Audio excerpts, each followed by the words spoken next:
Thank you, Jesus. Thank you. Thank you, Jesus. Thank you, Lord.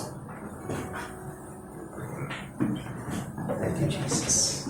धन्यवाद धन्यवाद जीवित सामर्थ्य परमेश्वर पिता आपका कोटि कोटि धन्यवाद करते हैं प्यारे Yes. पिता। आज के सुबह के लिए इस दिन के लिए हम मिलकर आपका धन्यवाद करते हैं। Yes. आपकी दया अनुग्रह के लिए आपकी प्रेम के लिए प्रभु हम मिलकर आपका धन्यवाद करते हैं। Yes. हे पिता जब कलीसिया मिलकर प्रभु इस समय आपके पास आते हैं परमेश्वर पिता, आए पवित्र आत्मा हम सभी के हृदयों में कार्य करे परमेश्वर पिता। जब हम आपकी गीतों को गाते हैं प्रभु आत्मा और सच्चाई से प्रभु और आपकी इच्छा में प्रभु गीतों को गाने में पवित्र पिता हम सभी की मदद करे परमेश्वर पिता प्रभु। धन्यवाद जीवित परमेश्वर आज की आराधना आज की हर सभा प्रभु आपकी इच्छा में और आपकी अगुवाई में हो परमेश्वर पिता। धन्यवाद के साथ यीशु के नाम से प्रार्थना मांगते हैं आमीन।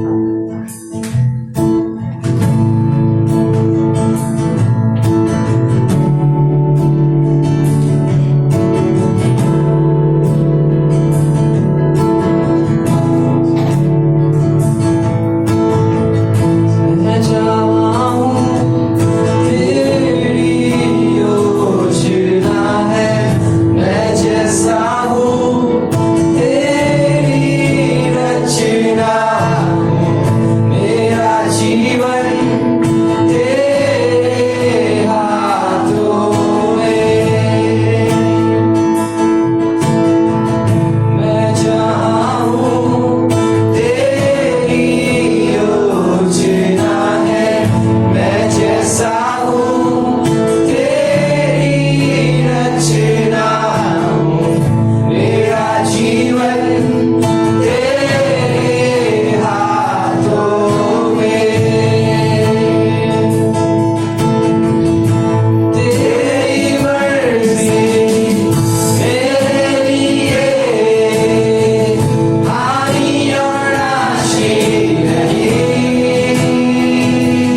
धन्यवाद करते हैं प्रभु, आपके जैसा कोई नहीं है परमेश्वर। आज प्रभु हमें स्तुति और आराधना आत्मा और सच्चाई से करने में सहायता कीजिए परमेश्वर। धन्यवाद करते हैं प्रभु, धन्यवाद करते हैं। आइए ताली बजाकर मुझे स्वर से परमेश्वर की स्तुति करें।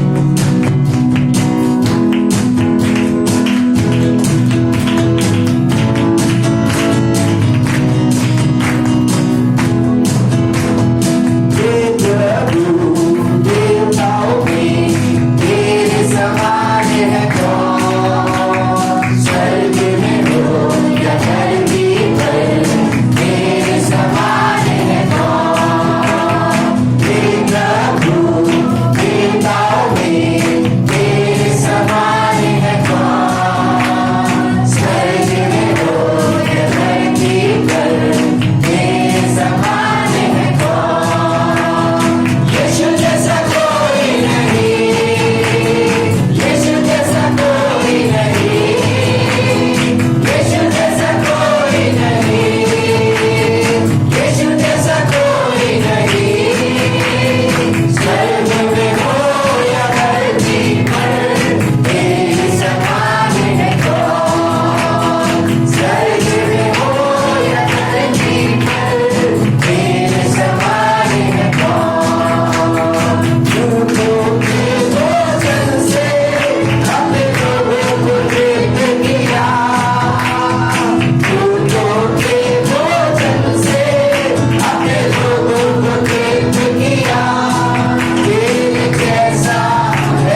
तेरी सवारी है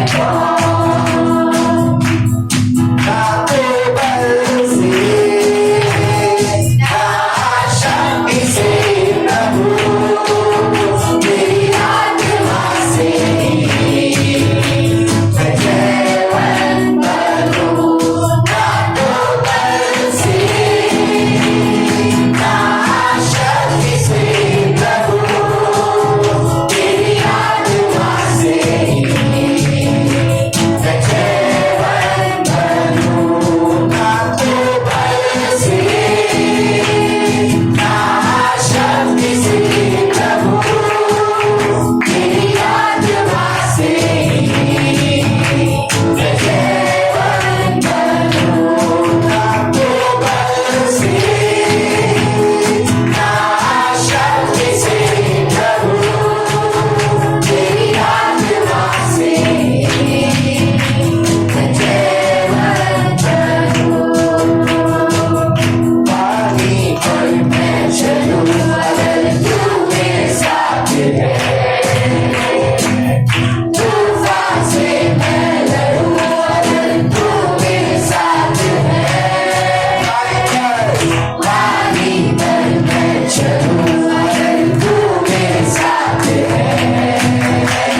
परमेश्वर का वचन कहता है अगर तुम में राई के दाने के बराबर भी विश्वास है और तुम इस पहाड़ से कहोगे कि अपने आप को उखाड़ कर समंदर में फेंक दे तो तुम्हारे लिए हो जाए।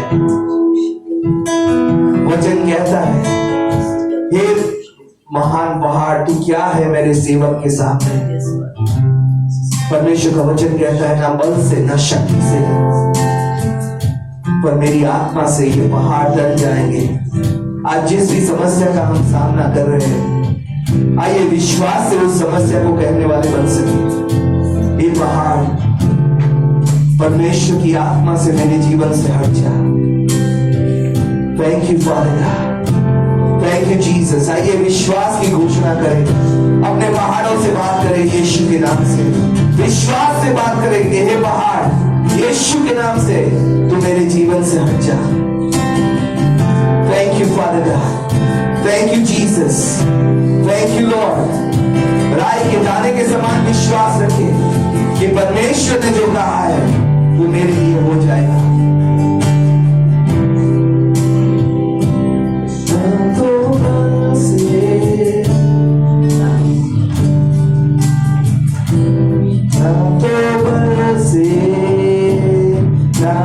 शक्ति से प्रभु तेरी आत्मा से ही मैं जयवंत बनूं।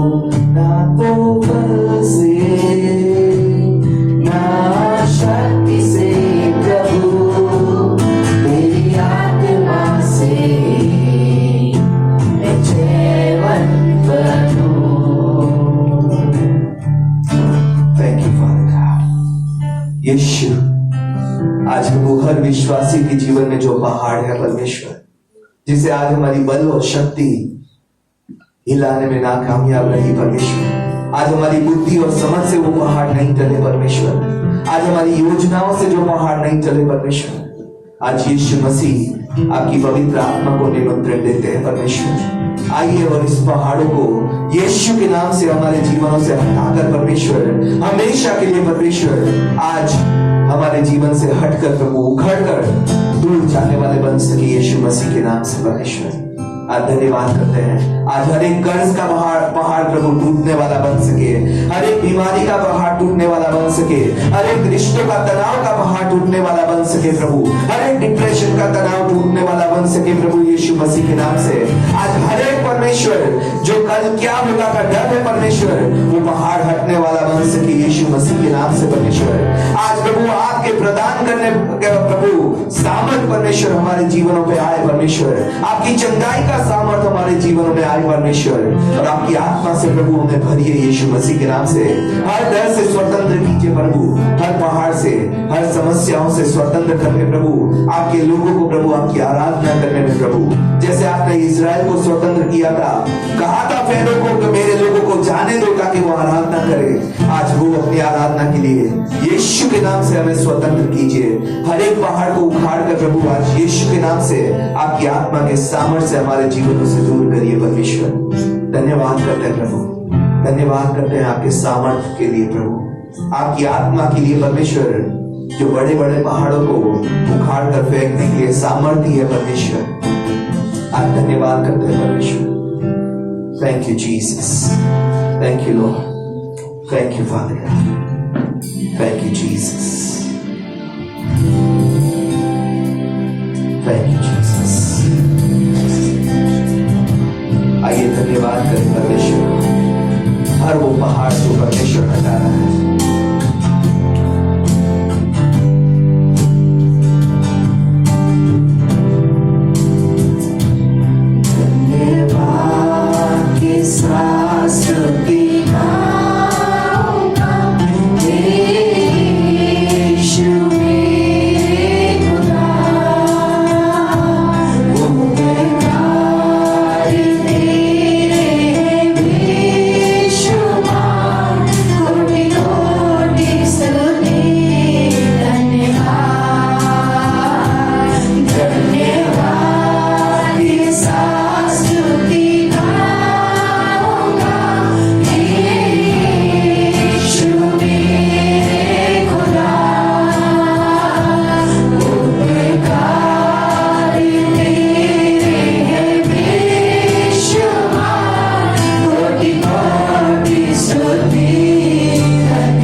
क्या कोई कर सकेगा जैसा प्यार तूने किया, क्या कोई कर सकेगा कुर्बान अपनी जान।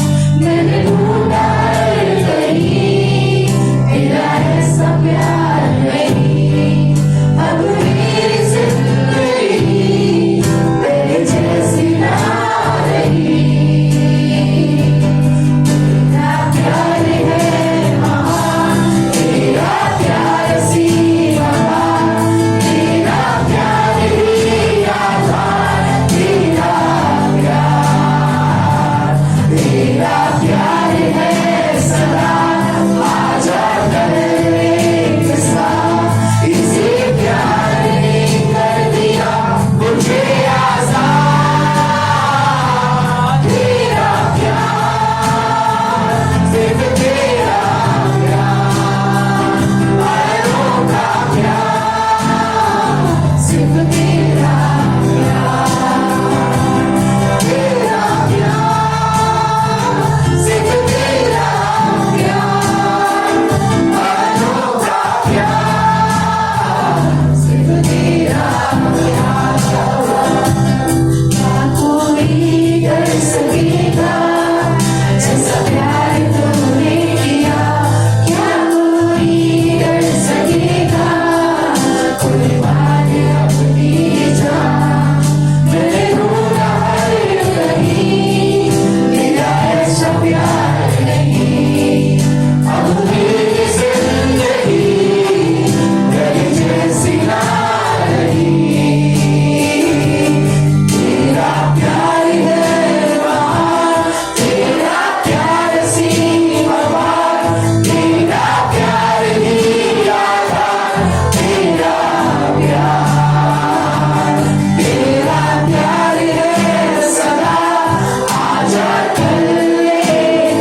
भरोसे के लायक जब कुछ ना रहे, गाँव फिर भी तुझ पर भरोसा है,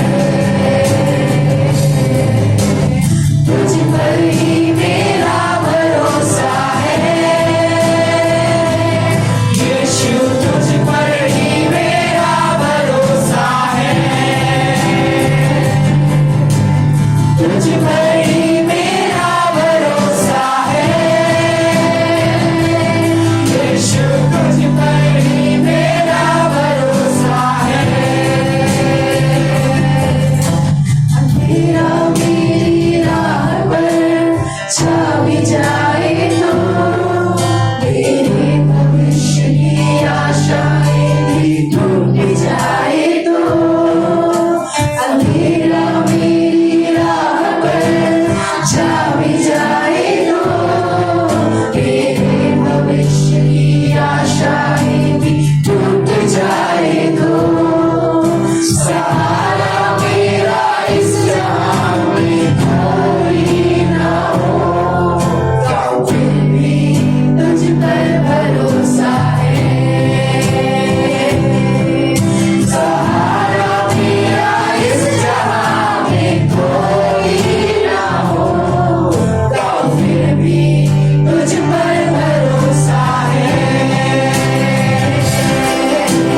तुझ पर ही मेरा भरोसा है, यीशु तुझ पर ही मेरा भरोसा है, तुझ पर ही मेरा भरोसा है, यीशु तुझ पर ही मेरा भरोसा है, गाऊंगा मैं चंदा तेरा, स्वागत तेरे यीशु मसीह, देखूंगा तुझको तेरा किसी में, विश्वास तेरा यह होगा, मेरा शरीर और आत्मा तुझे अर्पण करूं, क्योंकि तुझ पर ही मेरा भरोसा है, मेरा मन शरीर और आत्मा तुझे अर्पण करूं, क्योंकि तुझ पर ही मेरा भरोसा है, तुझ पर ही मेरा भरोसा है,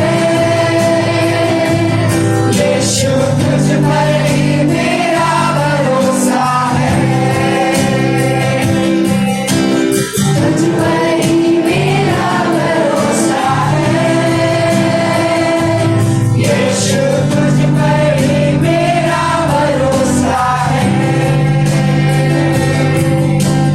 तुझ पर ही मेरा भरोसा है,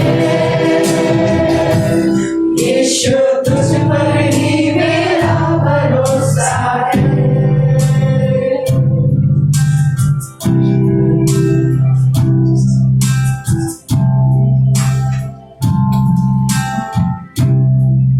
धन्यवाद परमेश्वर। आज प्रभु कोई भी वजह ना हो परमेश्वर आप पे भरोसा करने का परमेश्वर, प्रभु आप भलाई करने वाले परमेश्वर हैं प्रभु। आज प्रभु हमारा मन, हमारी परिस्थितियां, आज हमारे हालात कुछ भी कहे परमेश्वर, आज आपका वचन कहता है परमेश्वर तू भला है और भला करता है।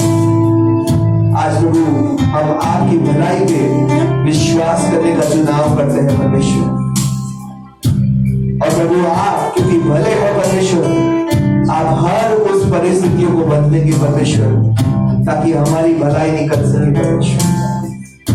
आज धन्यवाद करते हैं प्रभु, आज विश्वास के साथ परमेश्वर अपने जीवनों को, अपने मन, शरीर, प्राण, आत्मा को आपके हाथ में सौंपते हैं परमेश्वर।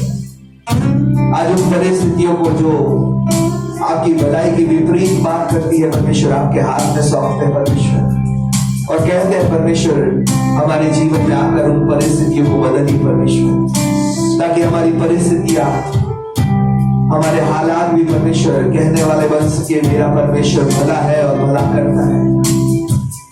आज प्रभु धन्यवाद के साथ, विश्वास के साथ प्रभु अपने जीवनों को आपके हाथ में सौंपते हैं परमेश्वर। हर संघर्ष कर रहे जीवन को प्रभु आपके हाथ में सौंपते हैं परमेश्वर। हर बीमार को आपके हाथ में सौंपते हैं, हर कमी घटी में जा रहे व्यक्ति को आपके हाथ में सौंपते हैं प्रभु। आज हर एक परमेश्वर मुश्किल परिस्थितियों से जा रहे विश्वासियों को आपके हाथ में सौंपते हैं। आपकी बल, आपकी शक्ति, आपका आत्मा प्रभु हमारे जीवनों पे आकर हमें इस मुश्किल परिस्थितियों से प्रभु हाथ पकड़कर बाहर ले जाने वाला बन सके। विश्वास करते हैं परमेश्वर कि हम जीवितों की भूमि में परमेश्वर आपकी भलाई को देखेंगे परमेश्वर। धन्यवाद के साथ, विश्वास के साथ प्रभु अपने जीवनों को आपके हाथ में सौंपते हुए, इस समय को, इस सभा को आपके हाथ में सौंपते हुए, विश्वास से ये सारी प्रार्थना यीशु मसीह के नाम से मांगते हैं। आमीन, आमीन। Thank you Jesus, thank you Lord. आइए अपने स्थानों पर बैठते हुए इस समय परमेश्वर के वचन के लिए अपने आप को तैयार करें।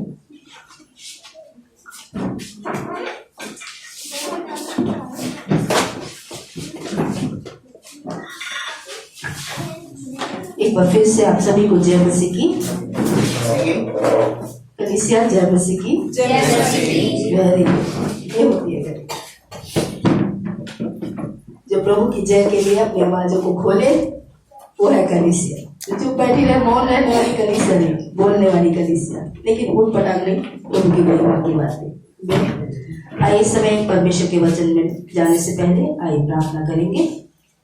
हमारे सच्चे जीवित पिता प्रभु यीशु के नाम से आपको धन्यवाद देते हैं प्रभु कि आप वो परमेश्वर है जो हमारे भरोसे की, हमारे विश्वास के योग्य परमेश्वर है पिता। आज धन्यवाद के साथ अपने जीवन को पिता, आपके बेटे बेटियों को पिता, हर एक प्रभु जीवन जो यहाँ उपस्थित है प्रभु, उसे आपके हाथ में सौंपते हो पिता। आए पवित्र आत्मा हम सभी पे अपना नियंत्रण लीजिए पिता।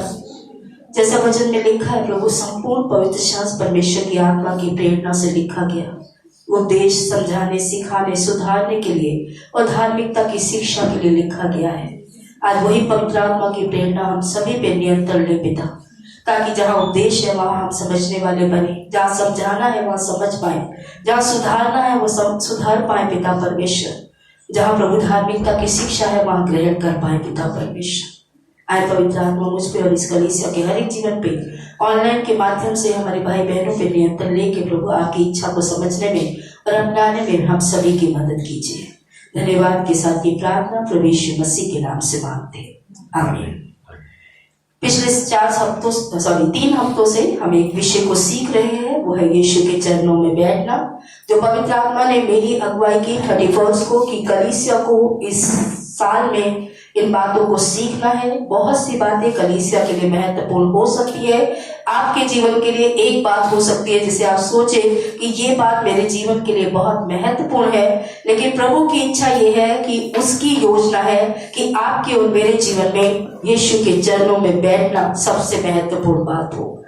जिस तरीके से हमने 3 लोगों के विषय में समझा था कि परमेश्वर के 3 लोगों का हमने वर्णन देखा, हमने मरियम के विषय में देखा, जिसके लिए यीशु ने कहा कि मरियम ने सबसे उत्तम, एक बात महत्वपूर्ण है मार्था को कहा जो मरियम ने चुन ली। आज हम अभी 3 हफ्ते से हम उसी को सीख रहे हैं। फिर हम दाऊद के विषय में सीखेंगे जो अगले महीने से शुरू होगा कि दाऊद ने कहा मैंने यहोवा से एक वर मांगा कि मैं उसी के यत्न में लगा रहूं। तो दाऊद के जीवन में वो एक बात क्या थी जो मेरे और आपके जीवन में होनी चाहिए। और फिर हम पौलुस के जीवन से सीखेंगे जो खुद कहता है मैं एक बात करता हूं, वो कौन सी एक बात है जो पौलुस ने भी अपने जीवन में चुनी और मैं और आप भी इस साल में अपने जीवन में चुन सकते हैं।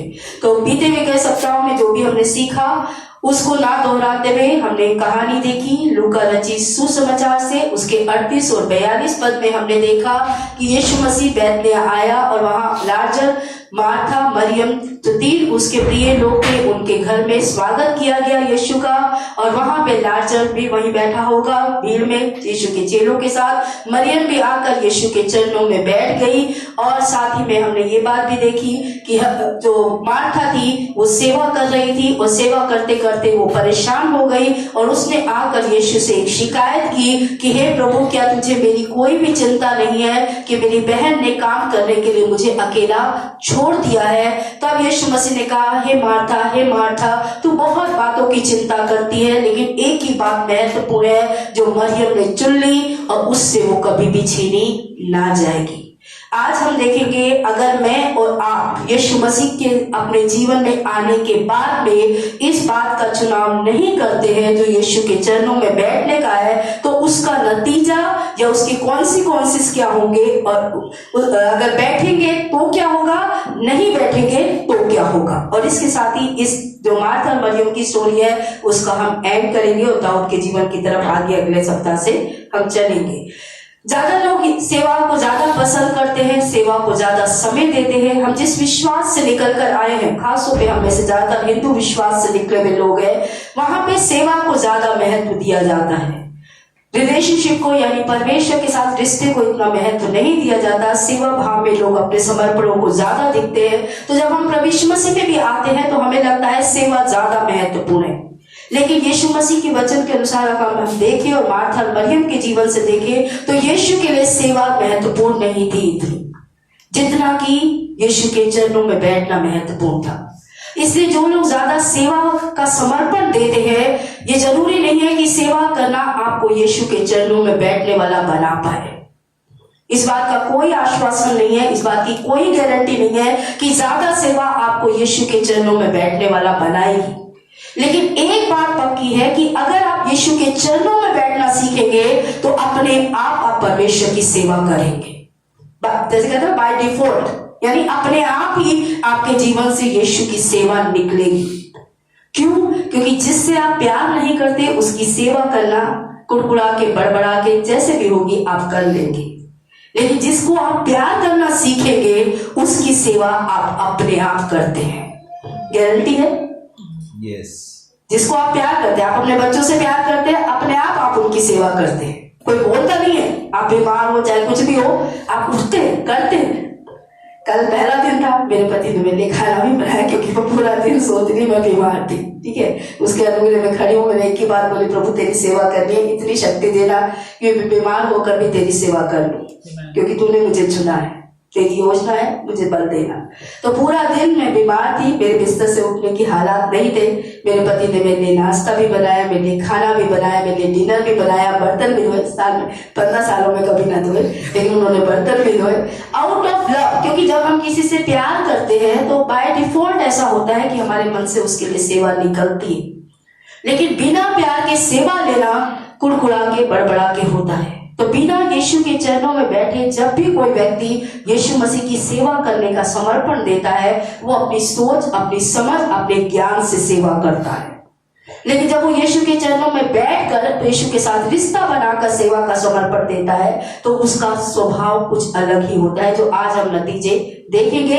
लेकिन बिना बैठे जब हम देते हैं तो हम क्रोध के साथ भी सेवा करते हैं, बड़बड़ाते में भी सेवा करते हैं, नाराजगियों के साथ भी सेवा करते हैं, नामाफियों के साथ भी सेवा करते हैं, दूसरों को नीचा करते हुए भी सेवा करते हैं। ये सारी बातें होती हैं। मुझे याद है 2007, तो मुझे पूरा याद नहीं है, 6 की बात है या 4 की बात है, 6 की बात है आई थिंक। पास्टर चार्ल्स लू जो हमारे आरएनडी थे उस समय पे, या जो भी हमारे अधिकारी रखे गए थे, वो इंडिया है। आप शायद नहीं जानते, लेकिन शायद माया बहन या भाई उत्तम देखा होगा, प्रीति पैलेस करके निजामुद्दीन में एक राजू होटल के पास में एक गेस्ट हाउस है, वहां पे उन्हें हमने रखा था। और बहुत सी समस्याएं कलीसिया में चल रही थी, लीडरशिप के साथ में चल रही थी। 6 की बात है। और जब मैं वो जाने लगे तो उन्होंने मुझे एक लेटर दिया जाने से पहले, और उन्होंने मुझे बोला कि जब मेरी फ्लाइट इतने बजे की है, जब मेरी फ्लाइट उड़ जाए उसके बाद इस लेटर को पढ़ना, उससे पहले ये लेटर आप नहीं पढ़ोगे। मेरे अधिकारी ने जैसे बोला, मैंने उसी बात को समझा और उस लेटर को तब तक नहीं खोला और उस लेटर को बंद रखा। उनकी फ्लाइट जितने बजे की थी उसके बाद मैंने उस लेटर को खोल के पढ़ा, और उस लेटर में मुझे उन्होंने एक ही बात बोली कि यीशु के साथ बैठकर समय बिताओ। क्योंकि समस्याएं, इतनी शिकायतें, इतनी कलीसिया में उतार चढ़ाव, इतनी सारी, क्योंकि मैं अकेली थी 2000 से लेकर 2006 तक सेवकाई को प्रभु के अनुग्रह में संभाला। बहुत सी गलतियां की, बहुत सी लीडरशिप थी जो कोई सपोर्ट नहीं करती थी, अकेले ही चलना पड़ता था। उस अकेलेपन का संघर्ष मेरे जीवन में बहुत हद तक सामना किया जब तक पास्टर नहीं आए कि अकेले ही लीडर्स अपनी मनमानी से समर्पण देते हैं, मन नहीं है तो नहीं करते। मुझे पता है कि मैंने ईस्ट ऑफ कैलाश से प्रकाश मोहल्ला चर्च अकेले सब शिफ्ट किया, एक भी व्यक्ति मेरे साथ नहीं था उस समय पर, वो सारे संघर्षों के बीच में। लेकिन उन्होंने मुझे एक ही बात बोली कि यीशु के चरणों में बैठो। शायद तो आप यीशु के चरणों में नहीं बैठ रहे।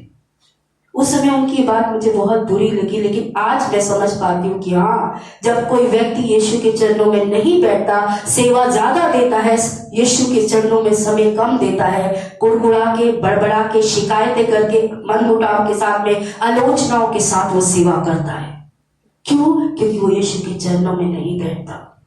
अगर आप और मैं भी सेवा के किसी क्षेत्र में भी आपने समर्पण दिया है, मैंने इस साल तय किया, परमेश्वर ने जब भी अपना मंदिर बनाया, एक बार आराधना में भी परमेश्वर मुझे बात कर रहा था कि पहली बार जब मूसा के समय में मंदिर बनाया गया, परमेश्वर ने कहा जिनका मन मुझे देने के लिए तैयार हो उन्हीं से लेना, जिनको परमेश्वर की आत्मा उभारे मंदिर के लिए देने के लिए उन्हीं से लेना। दाऊद के समय पर भी परमेश्वर ने मंदिर बनाया, दाऊद को भी यही बात परमेश्वर ने बोली, जिनका मन परमेश्वर को देने के लिए करे उसी से लेना, चाहे सोना चांदी जो भी था। और बाइबल नए नियम में भी कहती है परमेश्वर हर्ष से देने वाले से प्रसन्न होता है। इसलिए जिनका मन नहीं है सेवा की तरफ, उनके साथ इस साल से परमेश्वर ने बोला तू जबरदस्ती नहीं करेगी, किसी भी व्यक्ति को सेवा नहीं देगी जिसने सेवा के लिए हाँ नहीं बोली, क्योंकि परमेश्वर हर्ष से देने वालों से प्रसन्न होता है। मैं ये नहीं कहती इस बार नहीं दिया तो परमेश्वर अगले साल आपको तैयार नहीं करेगा। मैं विश्वास करती हूँ कि परमेश्वर का प्रेम आपके जीवन में और बढ़ेगा, कि वो प्रेम आपको उसकी सेवा करने के लिए तैयार करेगा। आमीन। आगे बढ़ते हुए आइए हम उन बातों को देखेंगे कि नतीजे क्या होते हैं जब आप सेवा का समर्पण यीशु के चरणों में बैठ के जब आप यीशु के चरणों में बैठने का चुनाव करते हैं तो उसका नतीजा क्या होता है। आइए हम निकालेंगे यूहन्ना 12 अध्याय 1 और 2 पद।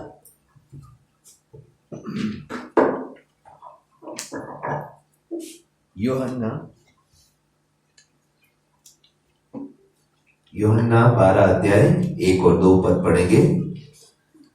फिर यीशु फसह से 6 दिन पहले बैतनिया में आया, जहां लाजर था जिसे यीशु ने मरे हुए में से जिलाया था।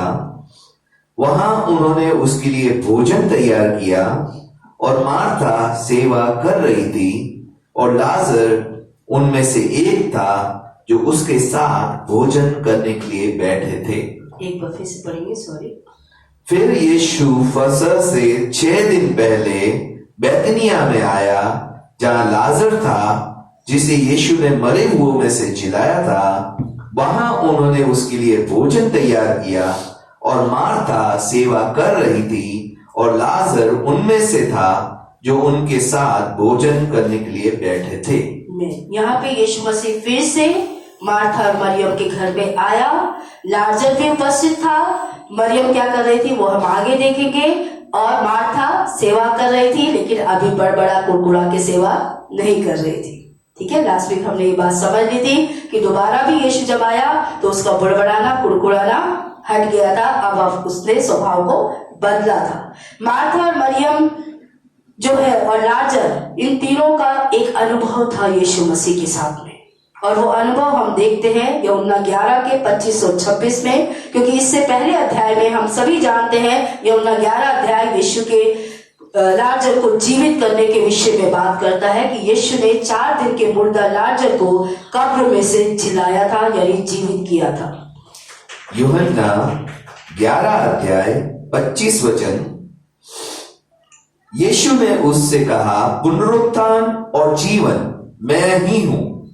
जो कोई मुझ पर विश्वास करता है वह यदि मर भी जाए तो भी जिएगा, और जो कोई जीवता है और मुझ पर विश्वास करता है वह अनंत काल तक ना मरेगा। क्या तू इस बात पर विश्वास करती है? यहाँ यीशु मसीह ने कहा पुनरुत्थान और जीवन मैं हूं। अगर कोई मुझ पे विश्वास करेगा, मर भी जाएगा तो भी जिंदा हो जाएगा। मार्था मरियम ने इस वचन का अनुभव लिया था। उन्होंने मरे हुए को जिलाते हुए यानी जीवित होते हुए अपनी आंखों से अपने भाई को मुर्दे की स्थिति से 4 दिन के दफनाए होने की स्थिति से बाहर आते हुए देखा था। जब आप परमेश्वर यीशु मसीह का अनुभव लेते हैं अपने जीवन के अंदर, तो आपका स्वभाव बदलता ही है, क्योंकि आपने परमेश्वर का अनुभव लिया है, उसके वचन को अपने जीवन में काम करते हुए देखा है। पिछले हफ्ते जब गवाही के लिए हम यहाँ इकट्ठे हुए, मेरा मन कलीसिया को लेके एक बात के लिए बहुत हर्षित था, बहुत खुश थी और धन्यवादित थी परमेश्वर के प्रति कि काफी लोगों की गवाही में परमेश्वर का वचन था जो उनको थाम के रखे हुए था। और इस बात से मैं खुश थी कि आज परमेश्वर के लोगों ने परमेश्वर के वचन से जीना सीख लिया है, क्योंकि बाइबल कहती है मनुष्य रोटी से नहीं जीवित रहेगा, बल्कि हर एक वचन जो परमेश्वर के मुंह से निकलता है उससे जीवित रहेगा। और आप सभी ने, आप में से काफी लोगों ने वचन को ही सामने रख के बात की। ऐसे पास्टर मैं बहुत खुश थी कि परमेश्वर धन्यवाद कि आपने इस कलीसिया में आज वचन से जीने वाला समर्पण आज इस कलीसिया के अंदर आप ले आए, कि आज आपके लोग वचन को पकड़कर अपने जीवन को आगे की ओर लेके चल रहे हैं। साथ ही में हम देखते हैं कि अगर आप यीशु मसीह को जानेंगे तो आपका जीवन बदलेगा।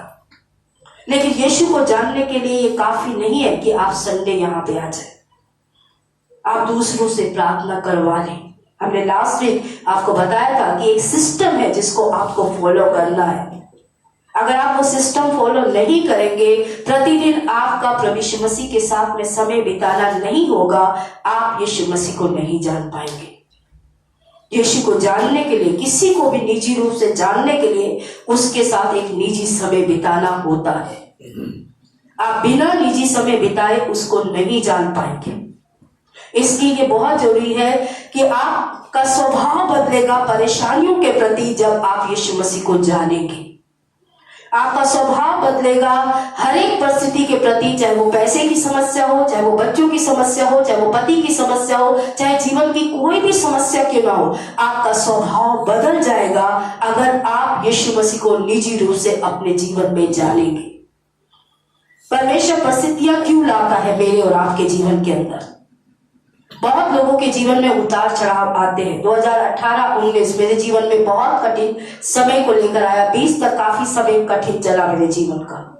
ऐसे ऐसे चुनौती से भरे हुए सवालों का मैंने सामना किया अपने जीवन में जो मेरे लिए बहुत मुश्किल थे, मेरे सहने से बाहर थे। वो ऐसे पास्टर शायद कई बातें मैं आपको ना बता सकूं, लेकिन वो सवालों का की एक, जैसे कहते हैं ना कि एक प्रेशर मेरे ऊपर था और वो चैलेंजेस थे कि क्या ऐसे परमेश्वर को मैं मानती हूँ जो मेरे लिए इन ऐसी बातों को लेकर आएगा।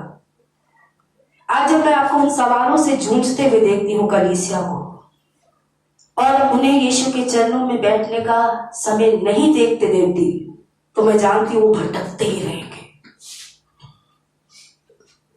क्या 2018 में यीशु मेरे पास नहीं था? क्या 2019 में यीशु मेरे पास नहीं था? क्या 2020 में यीशु मेरे साथ नहीं था? लेकिन क्या नहीं था?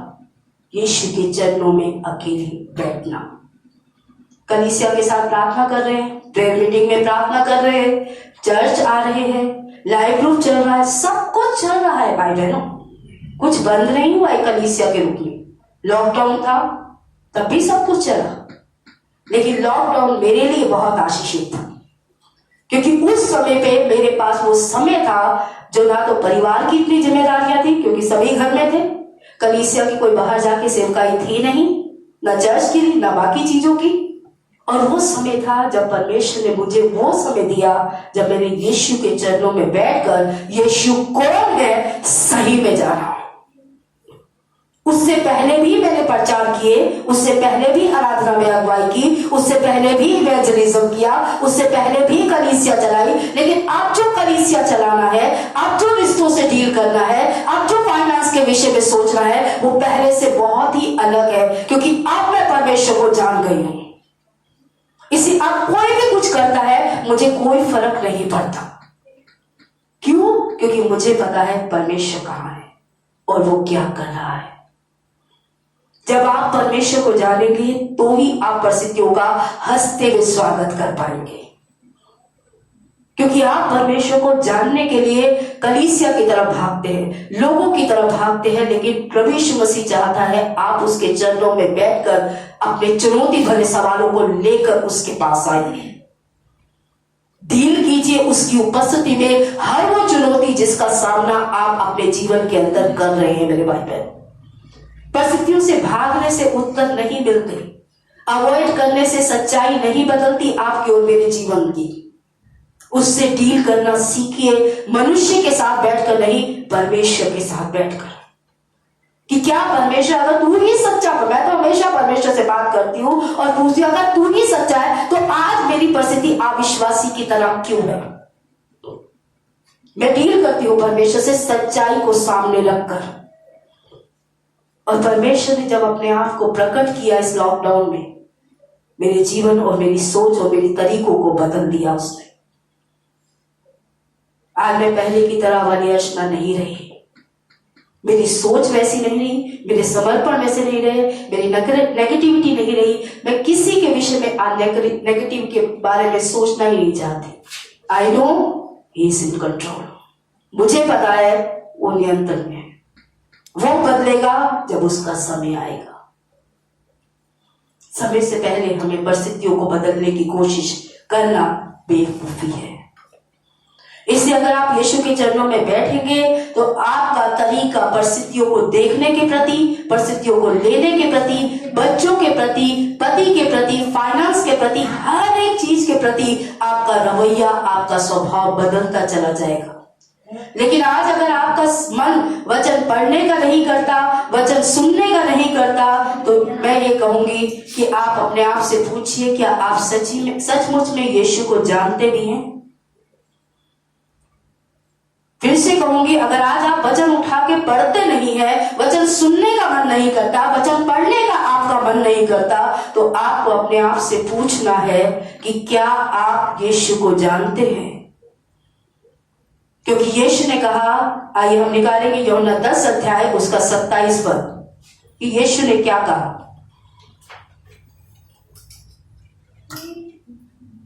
यूहन्ना 10 अध्याय 27 पद, मेरी भेड़े मेरी आवाज सुनती है और मैं उन्हें जानता हूं और वो मेरे पीछे पीछे चलती है। यीशु ने यहां 3 बातें बोली। मेरी भेड़ मेरा वचन सुनती है।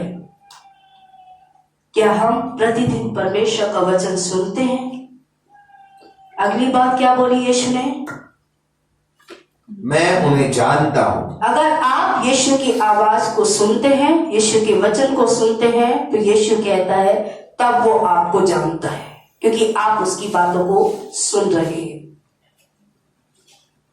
अगली बात, और वो मेरे पीछे पीछे चलती है। और वो मेरे पीछे पीछे चलती है, वचन के पीछे पीछे चलती है मेरी भेड़।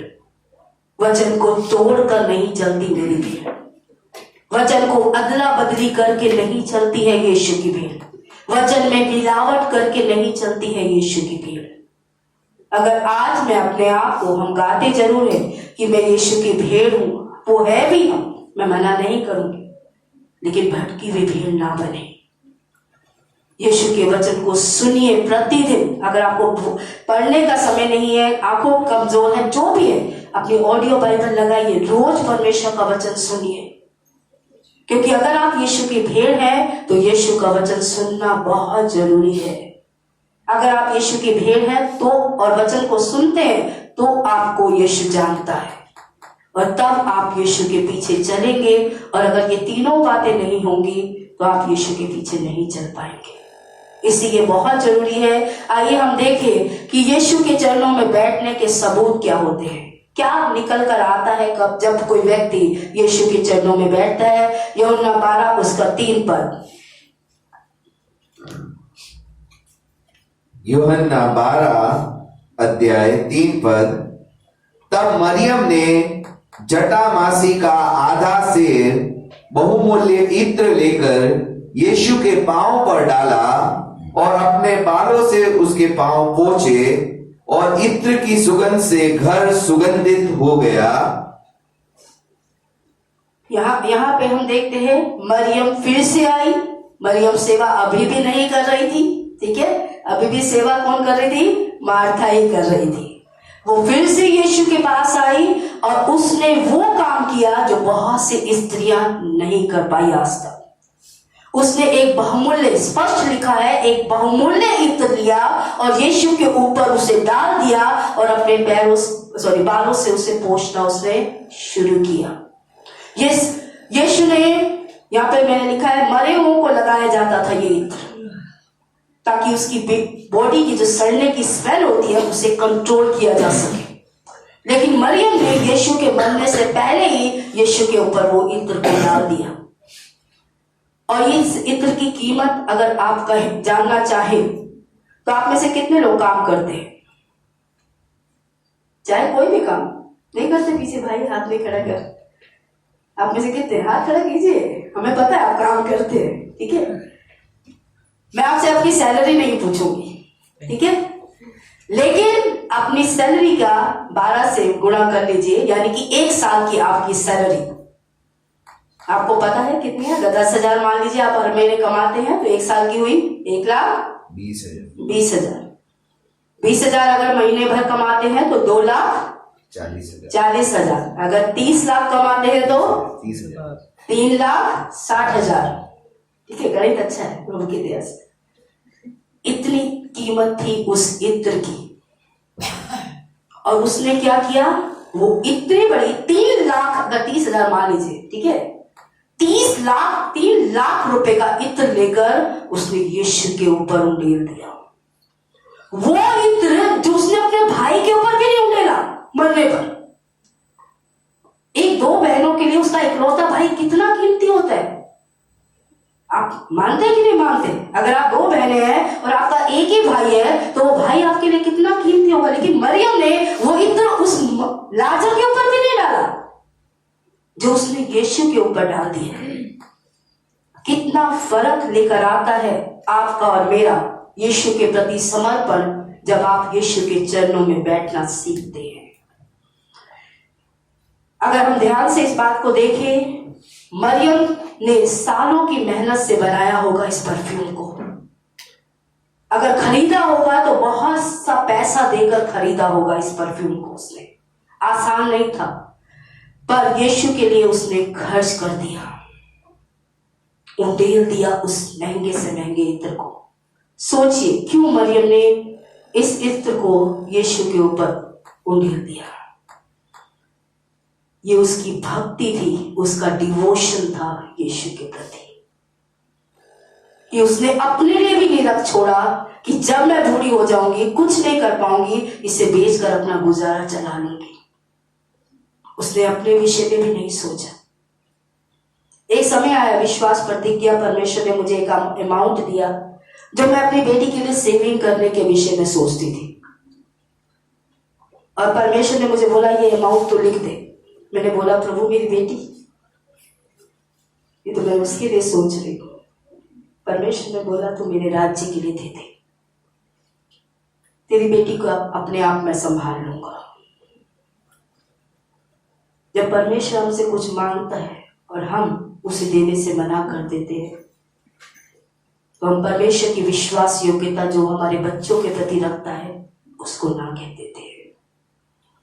क्योंकि बाइबल कहती है धर्मी के बच्चों को परमेश्वर ने कभी भी, लोगों के बच्चों को कभी हमने भीख मांगते नहीं देखा। यहां पे मरियम यीशु के चरणों में बैठी। आप यीशु के साथ एक प्रेम का रिश्ता जोड़ते हैं, यीशु के साथ रिश्ते की गहराई में बढ़ते हैं। आप परमेश्वर यीशु मसीह, तब प्रभु यीशु मसीह आप पर अपने आप को प्रकट करता है। फिर से कहूंगी, जब आप यीशु के चरणों में बैठेंगे, आप उसे जानने के लिए समय बिताएंगे, उससे प्रेम करने का समर्पण देंगे, उसके साथ चलने का समर्पण देंगे, जब आपके रिश्ते की गहराई मजबूती पकड़ना शुरू करेगी, तब यीशु मसीह आप पर अपने आप को प्रकट करेगा। आसान नहीं होता यीशु का आप पे अपने आप को प्रकट करना। मैं आज आपको बता रही हूं, बहुत लोग सच्चे परमेश्वर को जानना चाहते हैं, लेकिन परमेश्वर का वचन कहता है जो मुझे खोजेंगे वो मुझे पालेंगे। अगर आपने जीवन में कोई चीज अपनी खोई है, तो आपको पता है, हम लाइव ग्रुप में ये बात सीख रहे हैं कि राज्य को खोजने के लिए बहुत मेहनत की जरूरत है। चलते फिरते राज्य नहीं मिलेगा आपको। जैसा रूटीन चल रहा है उसके साथ मुझे राज्य मिल जाए, नहीं मिलेगा। मैं सोचती हूँ 20 साल के बाद राज्य को जाना। राज्य के परमेश्वर को मैंने अपने मसीह जीवन के 20 साल के बाद में जाना है। जबकि मैं दावा तो 1996 से कर रही हूं कि मैं यीशु को जानती हूं, लेकिन सच ये है 2020 वो साल आया जब मैंने यीशु को जाना।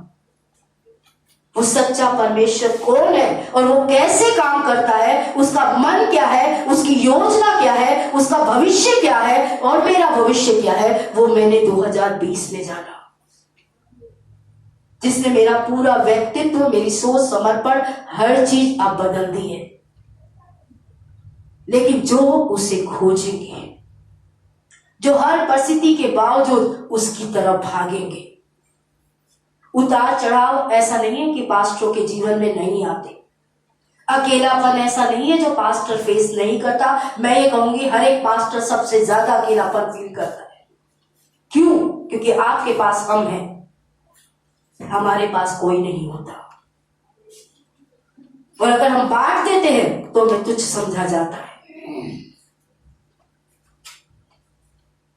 लेकिन उस अकेलेपन की चुनौतियों के बीच में चलते चलते मैंने शुरू से एक चीज सीखी, चाहे परिस्थिति अच्छी हो बुरी हो, लोग आपके साथ चले ना चले, आपको यीशु की तरफ भाग जाना है। मेरा एक ही रहता था, जैसे ही मुझे कोई चीज हर्ट करती है मैं सीधा वर्शिप में भाग जाती हूं, आज भी। और तब तक आराधना करती हूं जब तक वो आकर मुझे चंगाई नहीं देता। मेरी आराधना का कोई समय नहीं होता, 1 घंटा का है, 2 घंटे का है। मुझे जब तक परमेश्वर आकर उस चोट को चंगाई नहीं देगा, मैं तब तक उसकी आराधना करती रहूंगी। क्योंकि मेरा दृढ़ सिर्फ शब्दों में नहीं, मेरे कर्मों में वही है। और इन चुनौतियों में यीशु की तरफ भागते भागते, उतार चढ़ाव में, पैसे के संघर्ष में, पति के संघर्ष में, बच्चे के संघर्ष में, कलीसिया के संघर्ष में, लीडर्स के संघर्ष में, हर एक संघर्ष में मैं से भागी तो यीशु की तरफ भागी कि प्रभु मुझे रास्ता दिखा, मुझे समझ दे कि मैं कैसे करूं तेरी इच्छा को पूरा। और उसमें भागते भागते मैंने उसे पा लिया। आज जब मैं गाती हूं यीशु मिल गया, तो मैं सिर्फ गाती नहीं हूं, मैंने अनुभव किया है उस यीशु का मिलना। आज जो गीत हमने गाया, तुझ पर ये मेरा भरोसा है, ये मैंने हर विश्वास को डगमगाती हुई परिस्थितियों के अनुभव के साथ में मेरा ये गीत निकला। मैं गीत को शब्दों से नहीं, अनुभव से गाती हूं, क्योंकि मैंने ऐसे समय का सामना किया है जहां मेरा विश्वास डगमगाया। लेकिन अगर मैं उस समय पे संसार में भागती, जब आप संसार में भागेंगे तो आपको यीशु नहीं मिलेगा। आपको उन्हीं परिस्थितियों में यीशु के चरणों में जाकर बैठना है। मरियम ये सब कुछ कर पाई क्योंकि उसने यीशु को जाना। ये सारी बातें प्रमाण है कि उसने क्यों यीशु के प्रति जो उसकी भक्ति थी वो उसने प्रकट की। जब आप और मैं यीशु के पास बैठेंगे, उससे एक प्रेम का रिश्ता बनाएंगे, तो आपके लिए भी कोई भी बात मुश्किल नहीं होगी। उस रिश्ते की गहराई को जानकर परमेश्वर को जाने। क्या फर्क है अगर मूर्ति पूजा में आप प्रभु को नहीं जान पाए और यीशु में आकर भी आप प्रभु को ना जान पाए, तो क्या फायदा है? सिर्फ आपने रिलीजन अपनाया है, आपने सच्चे परमेश्वर को अभी तक नहीं अपनाया। जितने यीशु के चरणों में नहीं बैठते, आप धर्म का पालन कर रहे हैं, आप यीशु का पालन नहीं कर रहे हैं। लेकिन एक पास्टर होने के नाते मेरी आपसे विनती है, यीशु के चरणों में बैठकर सच्चे परमेश्वर से रिश्ता जोड़ें, परमेश्वर को जाने।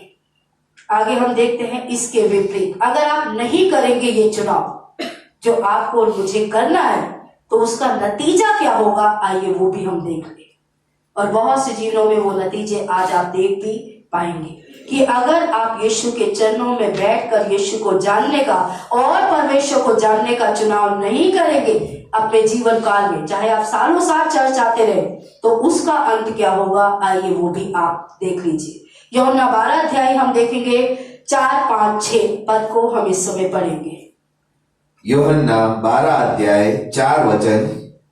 परंतु उसके चेलों में से यहूदा इस्करियोती नाम एक चेला जो उसे पकड़वाने पर था, कहने लगा, यह इत्र 300 दिनार में बेचकर कंगालों को क्यों ना दिया गया। उसने यह बात इसलिए ना कही कि उसे कंगालों की चिंता थी, परंतु इसलिए कि वह चोर था और उसके पास ऊन की थैली रहती थी और उसमें जो कुछ डाला जाता था वह निकाल लेता था। क्यों यहूदा ने ये किया? वो चोरी करता था, आगे की कहानी भी आपको पता है, लेकिन क्यों यहूदा ने वो किया जो उसने किया? अगर हम यहूदा के विषय में देखें तो यहूदा ने वो सारी बातें सुनी थी जो यीशु ने प्रचार की, क्योंकि मरियम तो उतना उसके साथ रही नहीं थी। मानते हैं कि यहूदा ने मरियम से ज्यादा यीशु की बातों को सुना था, प्रचार को सुना था, ठीक है। यहूदा ने मरियम से ज्यादा यीशु के चमत्कारों को देखा था, सहमत है, क्योंकि वो तो यीशु के साथ नहीं घूमती थी, ठीक है। तो यहूदा हर जगह चेलों के रूप में यीशु के साथ घूमता था।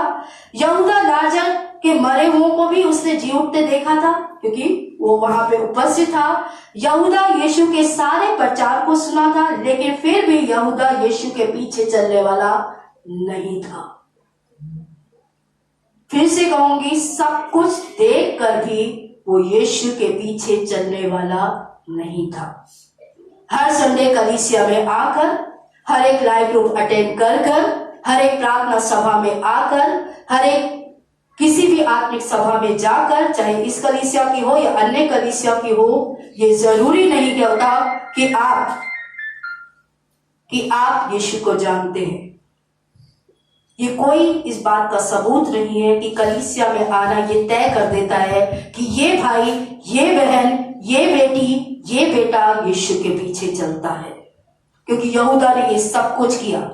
ऐसा भी मैं मानती हूं कि यहूदा ने यीशु के पीछे सही स्वभाव से शुरू किया होगा। मैं ये भी मानती हूं कि शुरुआत उसकी ऐसी नहीं रही होगी।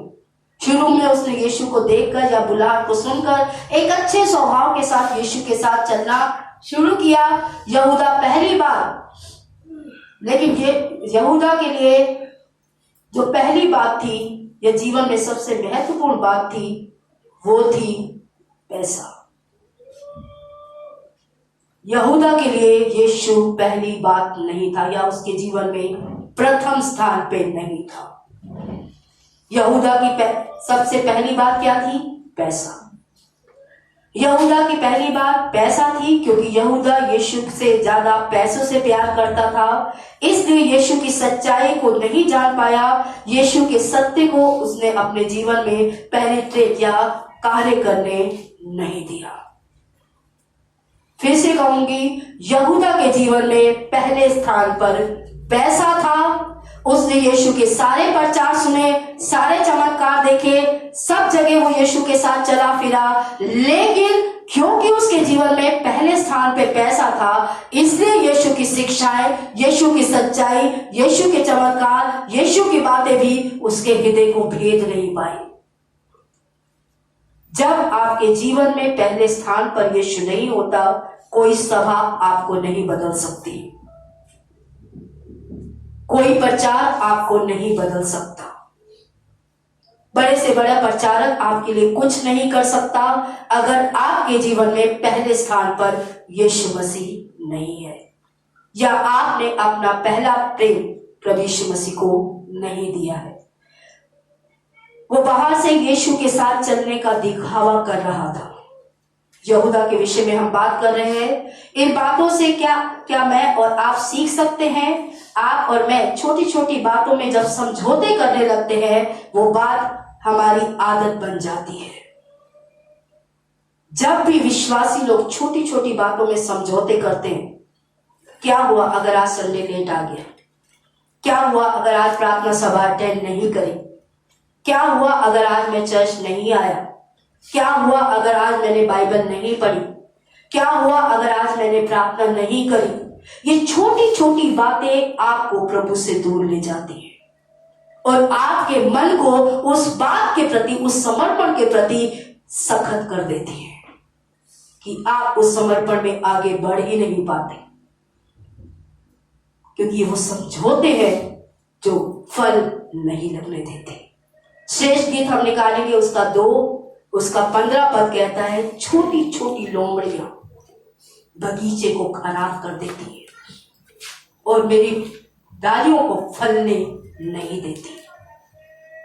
हम सोचते हैं थोड़ी सी बात है, पर ये थोड़ी सी बात नहीं होती मेरी बहनों, मेरे भाई। आइए हम निकालेंगे इस समय का श्रेष्ठ गीत 2 अध्याय 15 पद। श्रेष्ठ गीत 2 अध्याय 15 वचन। जो छोटी लोमड़ियां दाख की बाड़ियों को बिगाड़ती है, उन्हें पकड़ ले, क्योंकि हमारी दाख की बाड़ियां में फूल लगे हैं। ठीक है, जो फल लगे हैं, जो आत्मा के फल है, आत्मा के कार्य है, वो बिगड़ जाएंगे अगर आप और मैं इन छोटी छोटी लोमड़ियों को, जो समझौते की है परमेश्वर के वचन से, उन्हें नहीं पकड़ेंगे अपने जीवन से। यहूदा ने शुरुआत अच्छी की थी, लेकिन उसके जीवन की कमजोरी पैसा था। और उसका आगे हम देखते हैं, यहूदा सब कुछ सुन रहा था, लाजर को जी उठता भी उसने देखा, फिर भी यहूदा क्यों नहीं बदला।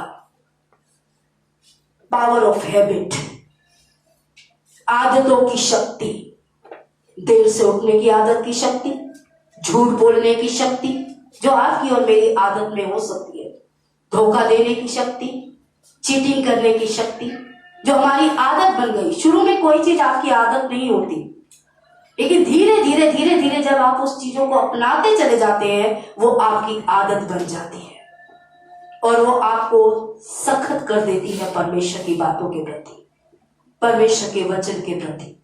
इसलिए जब किसी को सेवकाई से पीछे जाते हुए देखती हूँ, एज ए पास्टर मैं बोलती हूँ, मुझे बहुत दुख होता है, क्योंकि उन्होंने परमेश्वर के सेवा में समझौता करना शुरू कर दिया। और उम्मीद करती हूँ कि परमेश्वर उन्हें वापस लाएगा, कि वो पीछे ना जाकर आगे बढ़े। क्योंकि कोई भी बच्चा आपका पीछे जाते आपको अच्छा लगता है कि मेरा बच्चा पढ़ाई में पीछे चला जाए, मेरा बच्चा सेहत में पीछे चला जाए, मेरा बच्चा आज अच्छे कैरियर में पीछे चला जाए। कितने लोग माँ बाप चाहते हैं पीछे चला जाए हमारा बच्चा, तो कौन सा पास्टर चाहेगा उसका मेंबर पीछे चला जाए, उसका अगुआ पीछे हो जाए समर्पणों से। परमेश्वर आपको पीछे नहीं ले जाना चाहता, लेकिन कई चीजों में समझौते हैं जो आपने और मैंने अपने जीवन में कर लिए, जो हमारी आदत बन गई और अब उससे बाहर निकलना हमारे लिए मुश्किल हो रहा है। तो आगे की ओर बढ़ेंगे। ये पावर ऑफ हैबिट है। थोड़ा सा झूठ, थोड़ा सा प्रार्थना ना करना आपके और मेरे जीवन को, मन को सख्त कर देता है। क्या हुआ था यहूदा के साथ? उसने यीशु का इनकार किया।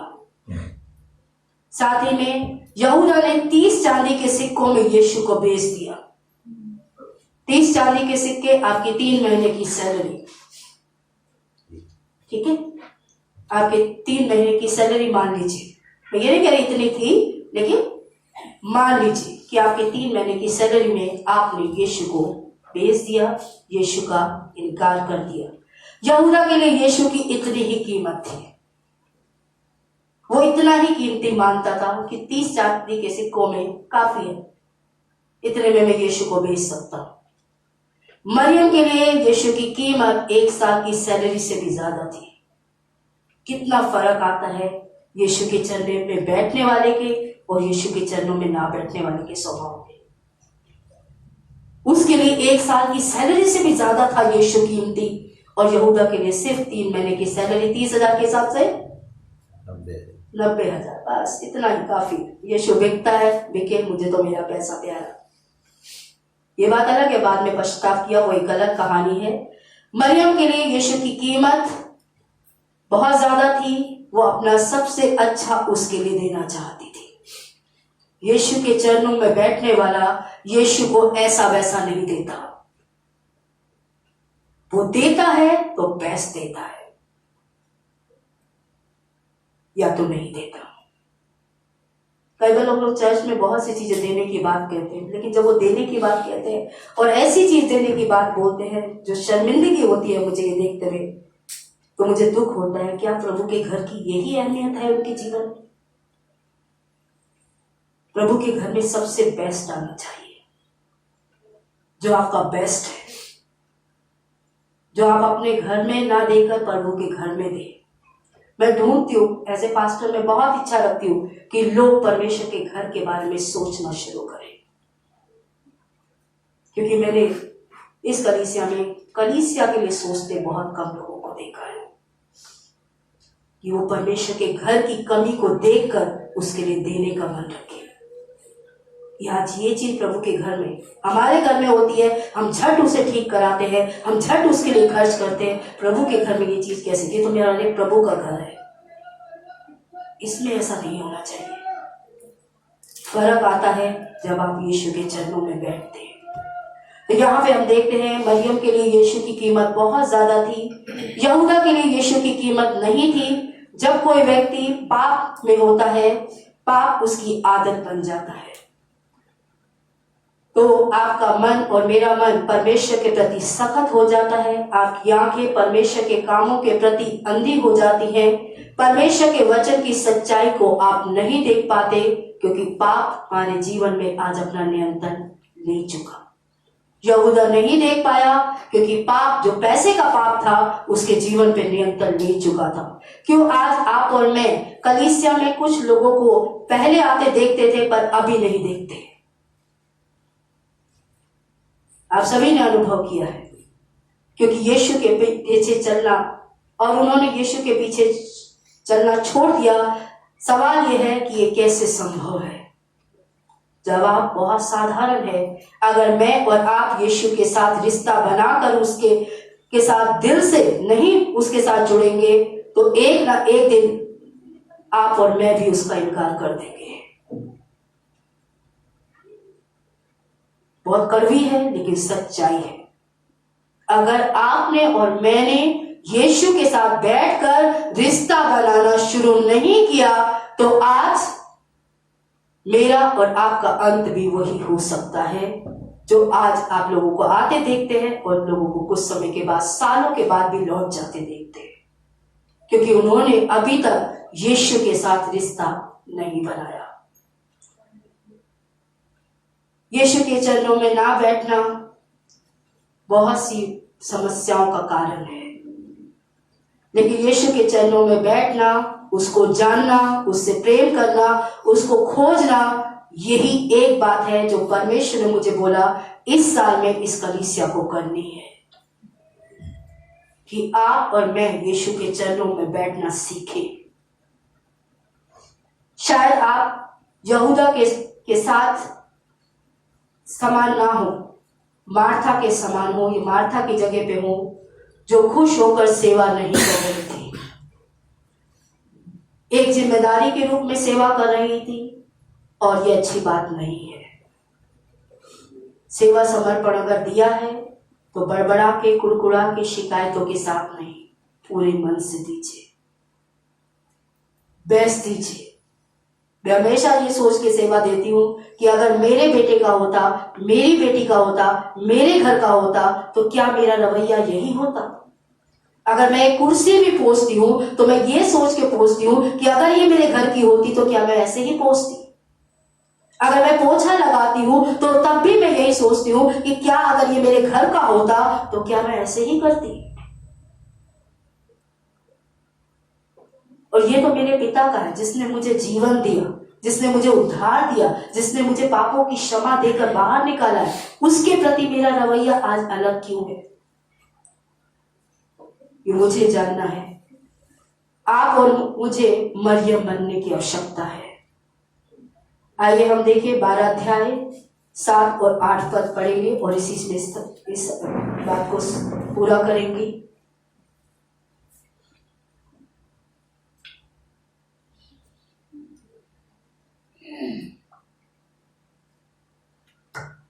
लूका 12 अध्याय 7 और 8 पद। यीशु ने कहा, उसे मेरे गाड़े जाने के दिन के लिए रहने दो, क्योंकि कंगाल तो तुम्हारे साथ सदा रहते हैं, परंतु मैं तुम्हारे साथ सदा ना रहूंगा। 8 पद भी हो गए, ठीक है। तो यहाँ पे जब लोगों ने कुड़कुड़ाया, बड़बड़ाया, लेकिन यीशु ने कहा उसे रहने दो। उसने जो किया है वो मेरे गाड़े जाने के लिए। मैं हैरान होती हूँ, चेलों को 10 बार बोला मैं गाड़ा जाऊंगा, मैं क्रूस पे चढ़ाया जाऊंगा, उनका तो कोई ध्यान ही ना था।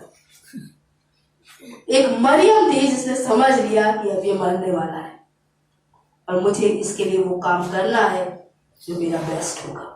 उसके बाद मैं यीशु के लिए नहीं कर पाऊं। मरने के बाद यीशु को नहीं पता होगा कि मैंने ये बलिदान किया। मैं जीते जी ये तोहफा यीशु को दूंगी। यीशु के लिए जो काम मरियम ने किया वो उसके चेलों ने भी नहीं किया। सबसे बेस्ट दिया उसने। यीशु क्या चाहता है आपसे और मुझसे? यीशु आपसे चाहता है आप उसकी तरफ ध्यान दें। आप बहुत सी बातों की तरफ, मार्था से क्या बोला, तो बहुत बातों की तरफ ध्यान देती है, लेकिन यीशु क्या चाहता है? आप और मैं यीशु की तरफ ध्यान दें। यीशु चाहता है कि आप और मैं उससे रिश्ता बनाने की तरफ ध्यान दें। हम लोगों से रिश्ता बनाने की तरफ ज्यादा ध्यान देते हैं। ये नाराज हो जाएगा, वो नाराज हो जाएगा, ये क्या सोचेगा, वो क्या सोचेगा, लेकिन हम ये सोचे कि वो क्या सोचता है मेरे बारे में, मैं ये तो जानती। जिसने मुझे ये सारे रिश्ते दिए, कलीसिया दी, पति दिया, बेटी दिया, मुझे उसने दिया है ये सब कुछ। उससे खोकर मैं इनसे नहीं बना के रख पाऊंगी। याद रख लीजिए, सृष्टिकर्ता से बिगाड़ के कभी आप मनुष्य से नहीं बना पाएंगे। केन का रिश्ता हाबिल से इसीलिए खराब था क्योंकि उसका परमेश्वर से पहले खराब हुआ। हर वो व्यक्ति दूसरे को चोट वही पहुंचाता है जिसका रिश्ता परमेश्वर से अभी ठीक नहीं हुआ। तो परमेश्वर यीशु जो चाहते हैं वो हमारी अटेंशन, हमारा ध्यान चाहते हैं, हमसे रिश्ता चाहते हैं, और आप और मैं जो उसके लिए कर सकते हैं वो है उसके चरणों में बैठे, उस पर ध्यान दें। इसलिए यीशु ने, जो यीशु की प्रार्थना थी कलीसिया के लिए, वो ये थी कि अनंत जीवन ये है कि तुझ मात्र सच्चे परमेश्वर को, जिसे तूने इस संसार का मुक्तिदाता, उद्धारकर्ता बना के भेजा, उससे ये जाने। यीशु मसीह चाहता है आप उसे जाने। आप धर्म ना अपनाएं कि मंदिर छोड़ के हम चर्च आ गए। सेवा के लिए समर्पण देना अच्छी बात है, लेकिन सेवा कुड़कुड़ा के करेंगे, बड़बड़ा कर करेंगे, शिकायतों के साथ करेंगे, नाराजगी के साथ करेंगे, अगर यीशु के चरणों में नहीं बैठेंगे। और चरणों में बैठेंगे तो मरियम का स्वभाव आएगा, चरणों में नहीं बैठेंगे तो यहूदा का स्वभाव आएगा। कुछ सालों के बाद आप भी नहीं दिखेंगे कलीसिया के अंदर। क्यों? क्योंकि जिसके साथ रिश्ता नहीं उसके साथ कितने दिन चलेंगे आप? जिसके साथ रिश्ता होता है उसके साथ हम सालों साल चलते हैं। जिसके साथ रिश्ता नहीं उसके साथ धीरे धीरे दूर ही हो जाते हैं। छोटे छोटे समझौते जो आज हमारे जीवनों में आ गए हैं वो आज हमारी आदत बन गए हैं, और आज हमारा मन उन बातों के कारण सख्त हो गया है प्रभु की बातों के प्रति। तो यीशु आपसे जो चाहता है, मुझे जो परमेश्वर ने बोला कि यीशु चाहता है कलीसिया इस साल में उसके चरणों में बैठने का समर्पण दे, उसको जानने के लिए अपना समर्पण दे। बाइबल मुझे इसलिए नहीं पढ़नी कि 3 अध्याय हो गए, रूटीन पूरा हो गया, 15 मिनट पढ़ लिया, हो गया। बाइबल मुझे बाइबल के परमेश्वर को जानने के लिए पढ़नी है कि परमेश्वर है कौन, मेरी समस्याओं में कैसे वो मुझे बाहर लेकर आएगा, मुझसे उसकी क्या इच्छा है।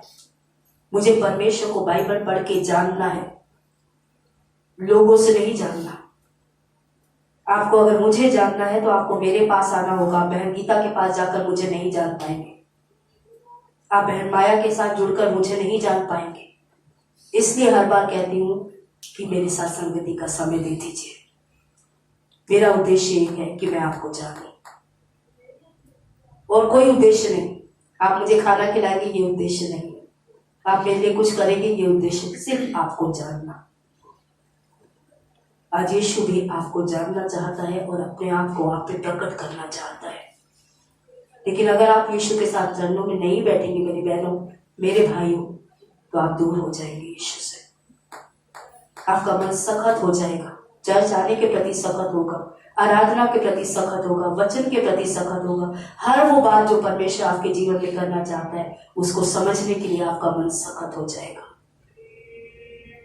तो आज मैं निवेदन करूंगी, ये जो एक इच्छा परमेश्वर ने बोला है इस साल में, ये बात मुझे बहुत पहले नहीं, 31 की नाइट को परमेश्वर ने बोली कि मैं चाहता हूँ ये कलीसिया मेरे चरणों में बैठने का चुनाव करे। चुनाव आपके हाथ में है। नतीजे हमने देख लिए कि नतीजा क्या होगा अगर हम बैठेंगे और अगर हम नहीं बैठेंगे। आइए समय अपनी आंखों को बंद करेंगे, स्वरों को परमेश्वर के आगे झुकाएंगे। Thank you Jesus. रिक्वेस्ट करेंगे पास्टर पीटर से, आपकी आंखों पे हमारी मदद करेंगे।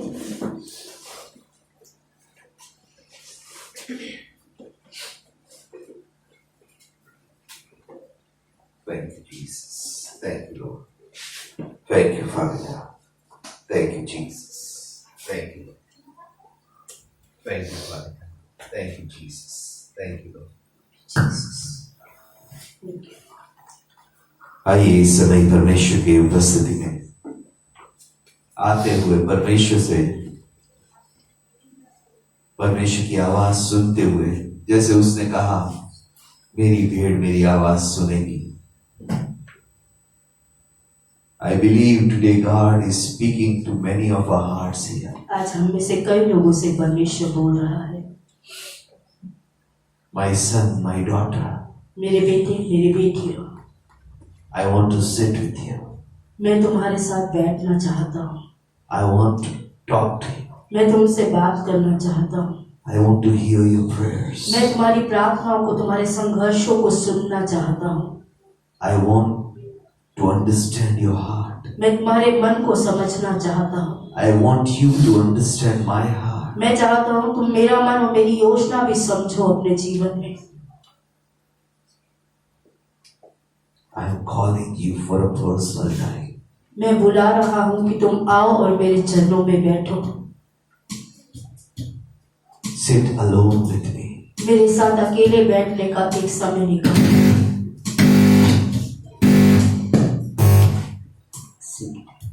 Thank you, Jesus. Thank you, Father God. Thank you, Jesus.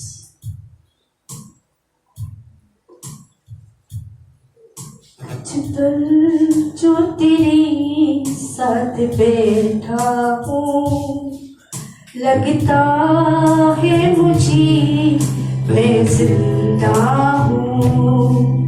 कुछ पल जो तेरे साथ बैठा हूँ, लगता है मुझे मैं जिंदा हूँ। अब भी मुझ में सांस बाकी है, अब भी मुझ में सांस बाकी है। तेरे साए में मैं खुश रहता हूँ, लगता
जिंदा हूँ।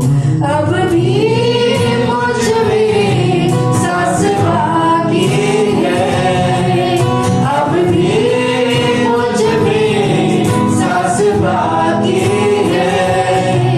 तेरे साए में मैं खुश रहता हूँ, लगता है मुझे मैं जिंदा हूँ।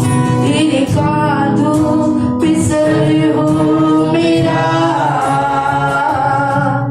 और रो लूं मैं चंद पल। मेरी नजरें तुझी पर टिकी, रात ढल जाए दिन जाए थम। कोई तुझ सा नहीं खूबसूरत है, कोई तुझ सा नहीं खूबसूरत है। इस दिल को तो बस तेरी हसरत है, लगता है मुझे मैं जिंदा हूँ। अब भी मुझ में सांस बाकी है, अब भी मुझ में सांस बाकी है।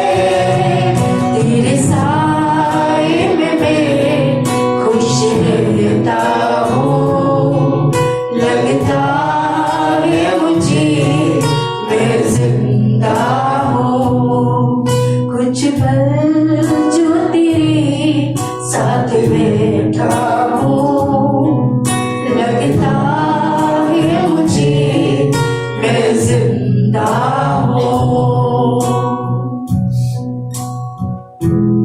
If you have heard the call of God अगर आज आपने परमेश्वर की इस बुलाहट को सुना है personally for your life, निजी रूप से अपने जीवन के लिए, He calls you by name आज वो आपको नाम लेके बुला रहा है and He's saying, I want to see you daily.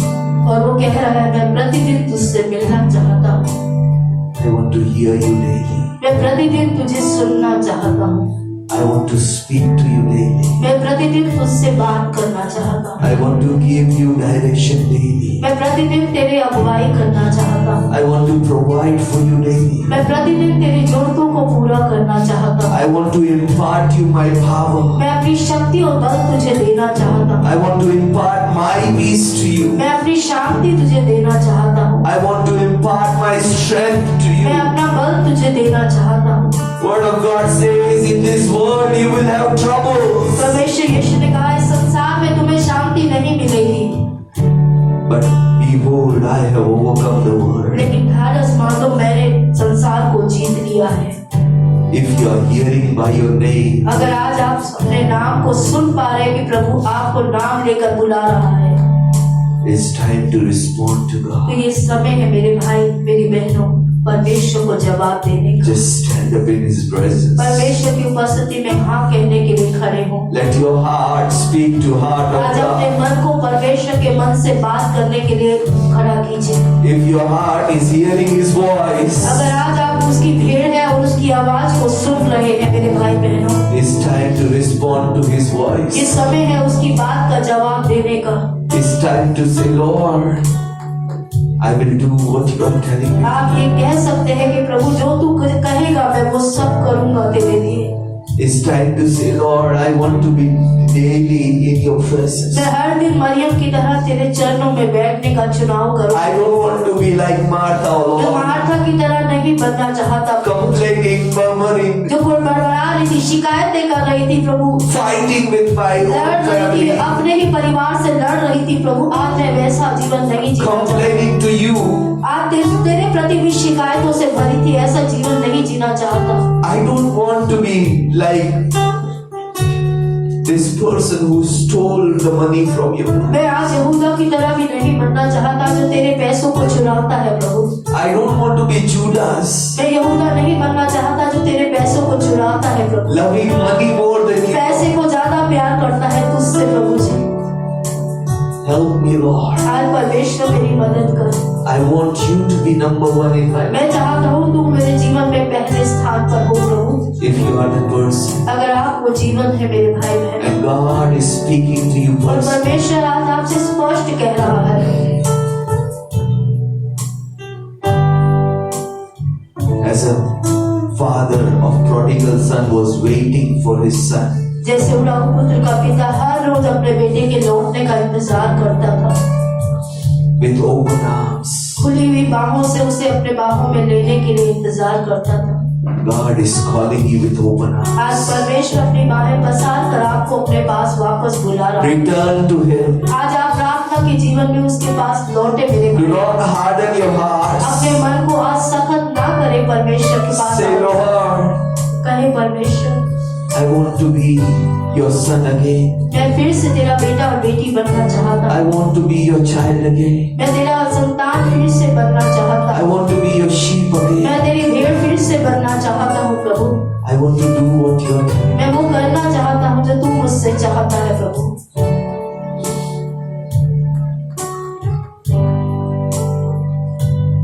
तेरे पास आता हूँ यीशु, तेरे पास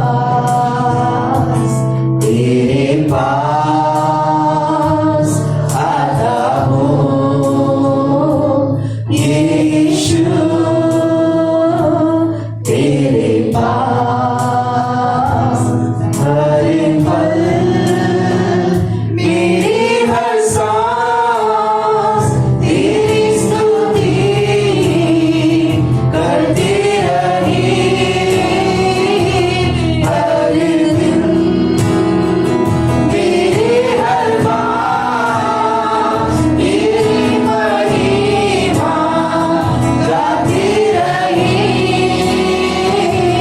हर पल मेरी हर सांस तेरी स्तुति करती रही, हर दिन मेरे हर बात तेरी महिमा गाती रही,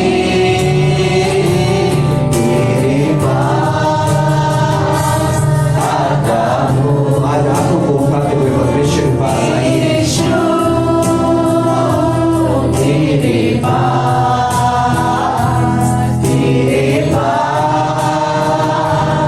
आता हूँ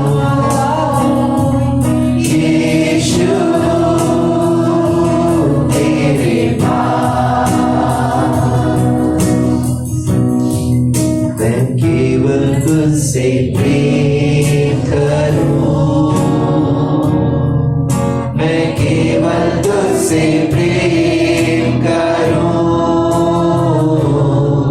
मैं केवल तुझसे प्रेम करूं, और पीछे ना मुड़ूं, तेरे ही मार्गों पर चलूं, तेरी ही महिमा मैं गाऊं, तेरे ही सामने सर झुकाऊं, और पीछे ना हटूं। आज कहे परमेश्वर, पीछे मुड़ने के लिए नहीं परमेश्वर, और पीछे ना हटो, प्रेम में आगे बढ़ने के लिए परमेश्वर।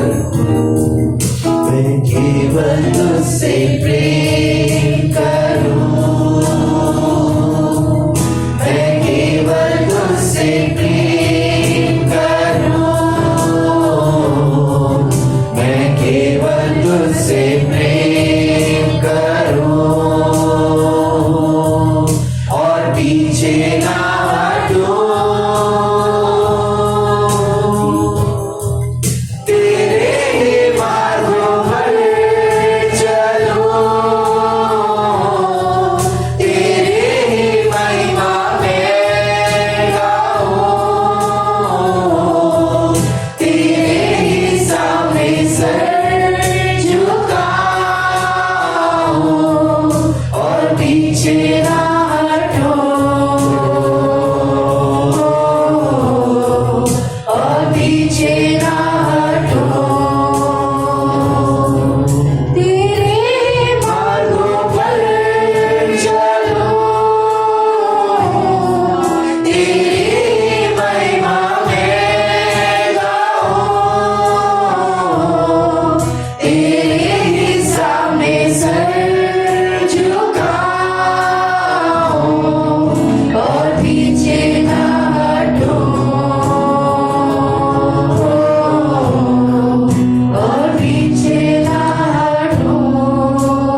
बहुत बातों की चिंता रहती है, लेकिन एक ही बात अवश्य है जो मरियम ने चुन ली, जो उससे कभी ना छीनी जाएगी पिता। आज उस एक बात का चुनाव प्रभु जो आपने चाहा कलीसिया करे आपके चरणों में बैठकर आपको जानने का, आपको समझने का प्रभु आज आए पवित्र आत्मा यीशु मसीह के नाम से पिता। आज इस कलीसिया के हर एक जीवन की जो खड़े हैं प्रभु, जो नहीं भी खड़े हैं पिता, जो ऑनलाइन है ऑफलाइन है प्रभु, सभी के लिए प्रार्थना मांगते पिता। जो आज आ पाए और जो आज नहीं भी आ पाए पिता, हर एक जीवन को प्रभु आपके हाथों में सौंपते प्यारे पिता। और आपसे विनती करती प्रभु हम सभी को आपके चरणों में बैठने का मन दीजिए पिता, आपको जानने का मन दीजिए पिता परमेश्वर। आप चाहते हैं हम आपकी तरफ ध्यान दें, आपसे रिश्ता बनाए प्रभु, ताकि आप अपने आप को हम पे प्रकट करें प्रभु जी। आज प्रार्थना करती यीशु मसीह के नाम से पिता, इस कलीसिया का हर एक जीवन इस साल में प्रभु आपके चरणों में बैठने का और आपके जानने का चुनाव कर पाए पिता, और आपको जानकर आपकी महिमा के लिए उपयोग होने वाला बने बेटा। जैसे मरियम ने आपको जाना और आपकी महिमा के लिए उपयोग हुई, और वचन कहता है जहां जहां सुसमाचार प्रचार किया जाता है वहां मरियम के इस कार्य का भी प्रभु आज प्रचार होता है पिता परमेश्वर। आज आपको जानकर आपकी महिमा की सेवा देने में इस कलीसिया के हर एक सदस्य की मदद और सहायता कीजिए पिता, ताकि वो आराधना, वो सेवा प्रभु आपको मिले जो उसके योग्य आप है पिता। धन्यवाद के साथ प्रभु इस कलीसिया के हर एक जीवन को आपके हाथों में सौंपते हुए प्रार्थना यीशु मसीह के नाम से मांगते हैं, आमीन।